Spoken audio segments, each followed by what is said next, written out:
રામ રામ, જય શ્રી રામ. જો હમણાં કેવો સજ્જુજ છે અને માણસોને પ્રેમમાં રાખો. મોદી સાહેબ માણસોને પ્રેમ આપે છે તો એને કેવું નથી પડતું કે મત આપો. આવા તાપમાનમાં માણસો મત આપ્યા. ઋષિમુનિ, જો મોટા માણસો, છોકરા નાના જે હમણાં હતા, મત નયા છોકરાઓએ મત આપ્યો, એ લોકો ધન્યવાદ કહેવાય.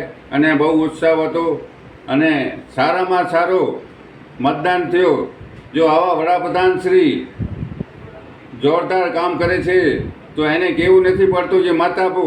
ભાઈઓ, કોને પણ કેવું નહીં પડતું એને મત આપો કે એને આપો. પોતાના હિસાબે આપતા હતા. પ્રેમથી જીતાય. આપણે કહીએ કે આપો આપો તો કોઈ ના આપે, આમ કરીએ તો કોઈ ના આપે, આમ કરીએ તો આપે. એટલે સારામાં સારું રિઝલ્ટ આવશે. જોરદારમાં જોરદાર. મારું નામ દેવચંદ સંગાર, બિદડા સંજુની આયુર્વેદિક. જય હિન્દ, જય ભારત.